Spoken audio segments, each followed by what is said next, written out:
issues, mga criminal. So, Mark, attorney, we have someone. Yeah.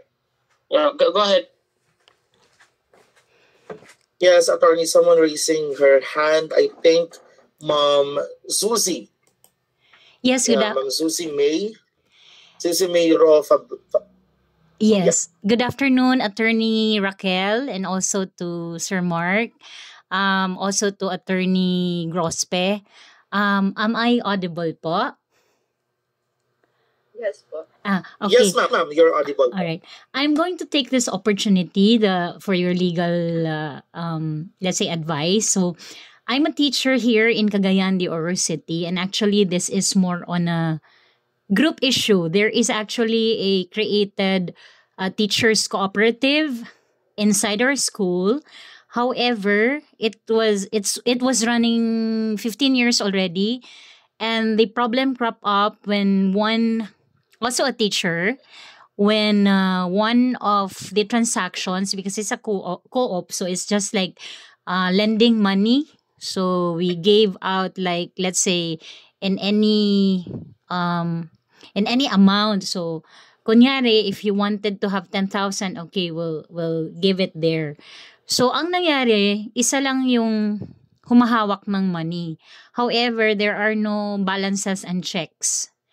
So yung humahawak, also a teacher, will release loans. However, she will tell us when we ask na sino ang naglo-loan. So hindi niya sinasabi because she said, according to her, privacy daw. Kasi ayaw nung naglo-loan na malaman siya ang naglo-loan. So my question is, may isang teacher kasi, let's say 40K yung hinulog niya as share, pero maglo-loan siya times 2 nung hinulog niya. So we didn't know that kind of transaction not until hindi na nabawi yung, kunyari, yung pool of money namin. So running for 2 years na. So eventually meeting but there was no eventually payment from that one teacher.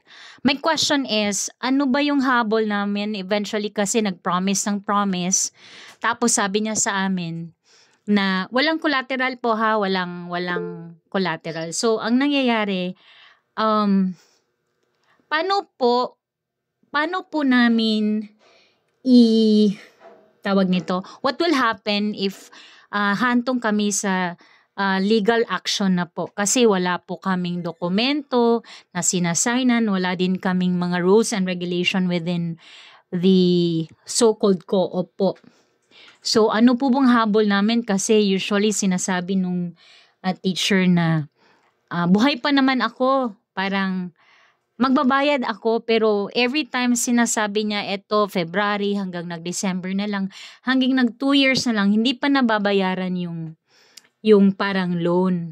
At saka yung mga nag-invest po, kunyari may nag-i-invest na 10,000, hindi na po nasasauli. Kahit naman yung sinasabi na interest running, hindi po, parang virtual lang po ang nangyayari. Parang wala lang pong nangyayari. So what will happen to that po? Anong gagawin po namin to the one na yung in charge ng money, at saka yung isang member na hindi pa rin nagbabayad hanggang ngayon, 2 years na po. Thank you po, sir.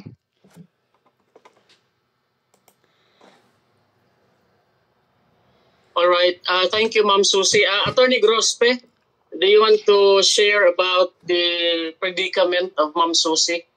So I think this falls on the ambit of it's either estafa depending on the circumstances, or po pwede rin siya maging civil claims, is a small claims.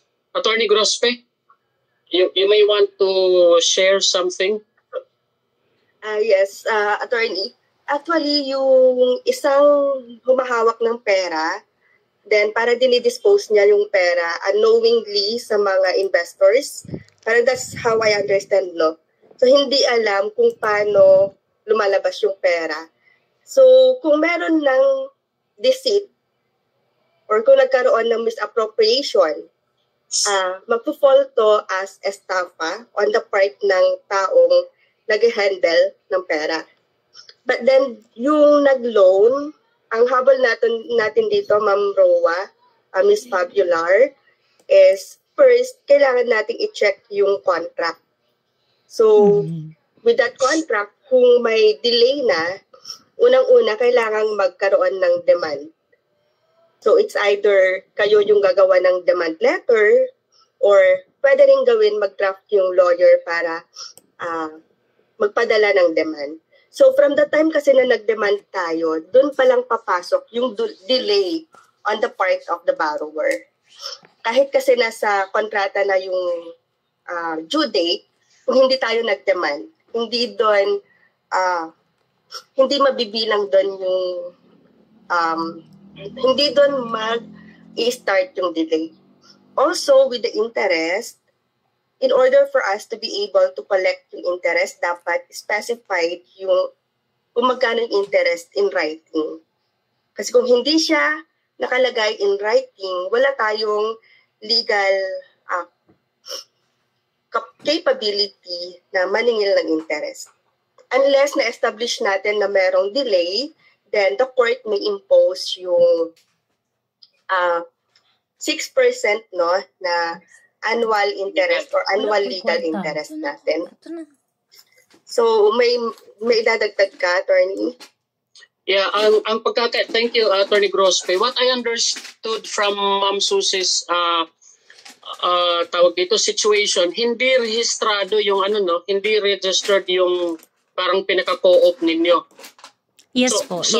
In other words, wala siyang legal entity yung organization. Kumbaga, more on pag-uusap nyo na lang. Okay? So, actually, hindi naman yung magmamatter yun kapag mag-file tayo ng STAFA kasi ang mga elemento ng STAFA base dyan sa Revised Penal Code ng Article 315, kapag may deceit, okay? May abuse of confidence, may breach of trust. O din naman kaya yung sinabi ni attorney kanina na there is a misappropriation of fund.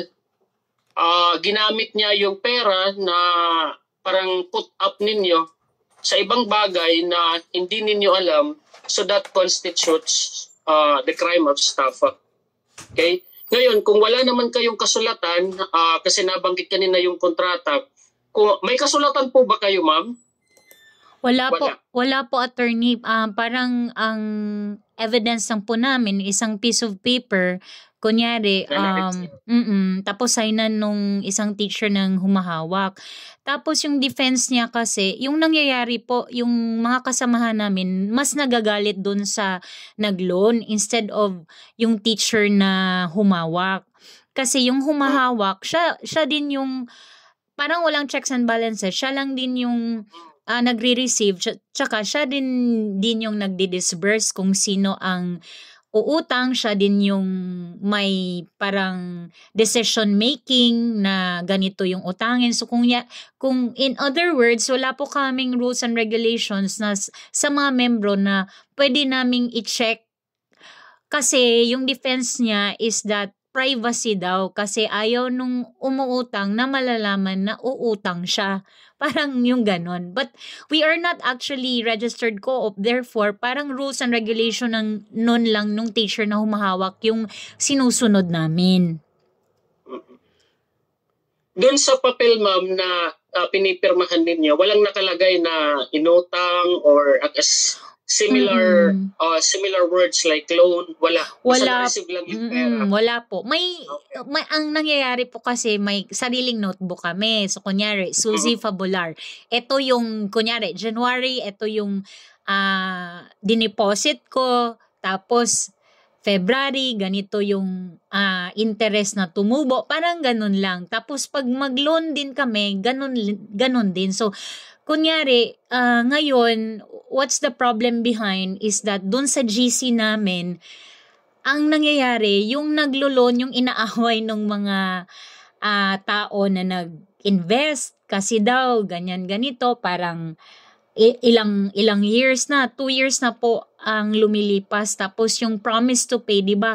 Ang alam ko kasi hindi dapat ano yon sa decision ng debtor. Kailangan meron talagang, kunyari, dapat magbabayad ka ganito. Yung sabi ni Attorney Grospen na demand. So kahit nagde-demand na, wala pa rin. Nung June last year, hindi pa rin nabayaran. Hanggang December ngayon, hindi pa rin nabayaran. So parang walang nangyayari. So kami, nagkakagulo na. At tapos parang di ko na maano.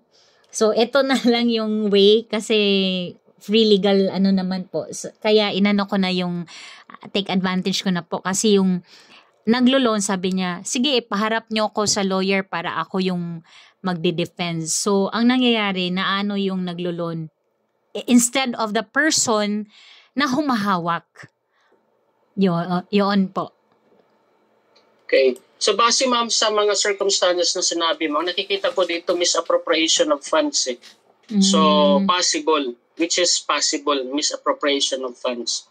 So, kung ginawa nyo naman yung mga dapat gawin, tinanong nyo siya, bakit hindi na ibabalik yung pera. So, pwede naman po kayo, kasi meron naman tayong mga legal remedies, like, ang una nyong gagawin, pwede kayo magsampa muna sa prosecutor's office. So, complaint affidavit naman ang kailangan dun eh. So, kung willing talaga kayo, iakyat sa court. Attorney, may I ask lang po. So, yung actionable wrong is yung sa teacher na humahawak, hindi yung sa nangungutang na matagal nang hindi nabayaran? Or pwede namin kasuhan yung dalawa? O pwede nyo kasuhan yung dalawa kasi baka maya-maya hindi nyo rin alam kung baka merong usapan na iba. Oo, diba? Oo. Hindi ninyo alam. May visa po ba yung promise to pay nung naglo-loan? Kasi pumirma po siya ng promise to pay nung June. Pagdating nung June, hindi nabayaran. So, sabi na naman, promise to pay by December 2024, hindi na naman nabayaran. So, parang anong mangyayari? Kasi dalawang demand na po yung nangyayari. Nagpadala na po ba kayo ng demand letter? Hindi po demand letter kasi yung naghahawak, siya lang yung nagde-demand. Out of our knowledge, may ibang nag-invest kasi sinasabi na gusto ko na kunin yung pera ko, tapos sabi nung naghahawak na unfair naman kung kukunin mo na or something kasi dapat daw magbayad muna ng mga utang. Kasi meron din kami mga utang. Kaso lang, hindi kami nang iinggan yung bumayad kasi baka pagbayad namin parang ilolona naman, di ba po dapat kung parang through bankruptcy na, di dapat mag-freeze dapat lahat ng pera po, hindi muna i-roll. Kasi ang nangyayari, pag may nagbabayad, i-roll na naman niya, ipapautang na naman niya. So, anong mangyayari? So, wala nang, yung nag-invest, hindi na masasauli yung pera kasi pautang ng pautang, labas ng labas po yung pera. Yan po nangyayari as of the moment. So, nasa inyong mga kamay yun, ma'am. If you wanted to pursue a legal a case, a lawsuit against dun sa mga tao na yun. So, again, estafa through misappropriation of funds can be the case for that one. At ang penalty niyan, medyo like 1 month and 1 day to 6 months and then maximum of 12 years. Meron niya umaabot ng 20 years depending on the amount of fraud. Imprisonment po yun? Imprisonment? Yes. Ang lahat ng criminal cases may imprisonment. Yes, Attorney Grospe. Yeah. Actually, Ma'am Fabular, yung sinasabi ni Attorney Marlon, no, ang nagiging reason kasi nung handler, so let me call handler yung teacher na humahawak ng pera. Ang reason niya, kung ba't di niya binibigay yung parang account, ina-account kung sino yung umutang, pwede na yun nga pumasok sa estafa. Mm-hmm. And you as investors, you have the right to know kung sino-sino na yung napautangan. It's not a violation of data privacy. Mm-hmm. Kasi ang data privacy is to meron kayong legitimate purpose kung bakit kailangang ma-account kung sino-sino yung mga nakautang. Yeah. So that's an exception dun sa kailangan niyang ibigay sa inyo yung pangalan ng mga taong nakautang. Yes. Okay, I understand po. So, I think Doc Alonso meron siyang Doc Alonso, you wanted to share something? Hello? Yes. Can you hear me? Yes.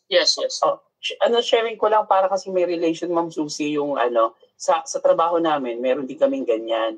We call it Employee Savings and Loans Association. Meron kaming monthly dues yung mga members, tapos we can borrow at low interest rate now. Pero i-share ko lang yung maybe our best practices kung hopefully matapos yung problem nyo at kung